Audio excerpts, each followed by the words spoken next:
Hey guys, Dan Greer coming at you. It's a beautiful fall day. You can see some colors changing in the background. We're out here at the house. We've got one of the trucks behind us. Anyways, wanted to take a few seconds and just go over what you're looking for on the front of the truck as you do an inspection. So this is going to be kind of CDL test prep. It's also going to be kind of like everyday vehicle inspection. We're going to be doing a few of these videos as we go up. So I hope that you guys just kind of stick with us as we go through these. All right, we're going to go ahead and start. I'm going to flip around. Boom.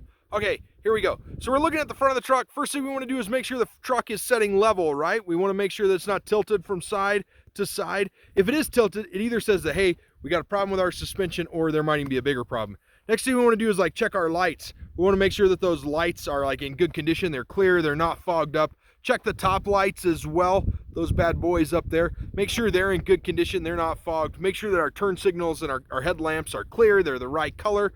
I also like to check my grill, make sure that it's in good condition. Check the windshield to make sure it's not cracked. Let's go ahead and pop this bad boy open. Give me just a second here.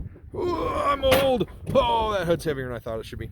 That just means I'm a wuss. All right, we're gonna go ahead and start on this side of the engine. Okay, first thing we want to do is check our radiator fluid. This engine's cold, so we can totally pull the cap off of it and look in there and see how full it is. We actually can see the line, it's right here. It's above the full mark anyways. So we want to put that lid back on, make sure that's good. Check all of our hoses, make sure our hoses are in good condition. Our boots are tight. These are boots. Make sure that the clamps are tight on the boots. We want to get in here and check all this suspension, but we're going to check all that on the other side.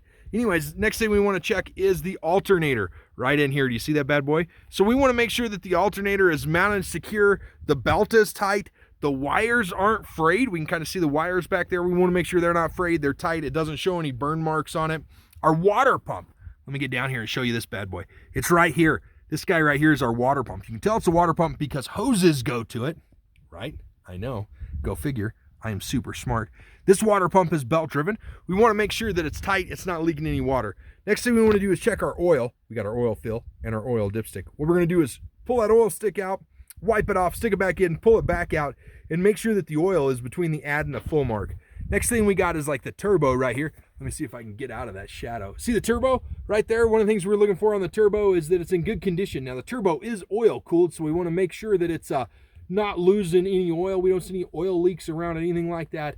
And then we want to make sure all these boots are tied on. Remember, that turbo gets super hot. If the truck's been running, don't touch it. Okay, I know that's silly, but we're going to cruise on over here to the other side. Okay, on this side, we want to go ahead and start with our air cleaner. Sorry about the sun, guys. It's in my eyes constantly right here. So we want to start with the air cleaner. Make sure it's mounted secure, it's tight. That's where you replace it at. Don't open that guy unless you know what you're looking for, okay? Because you can actually dust it out if you don't get it closed right. Okay, this is our AC compressor. We want to make sure that it's tight, mounted secure. The belt is tight on there. It doesn't have more than a 1/2 inch of plate. Down here is our actual air compressor. We want to make sure that bad boy is mounted. That guy is gear driven on this one. And most of your new air compressors are gear driven. It is filled with oil, so we want to make sure that it's not leaking any oil. It's in good condition. It's mounted secure. All the lines coming off of it are good as well. Go ahead and check our hoses right here from our power steering. The power steering pump is going to be either right below it, right behind it.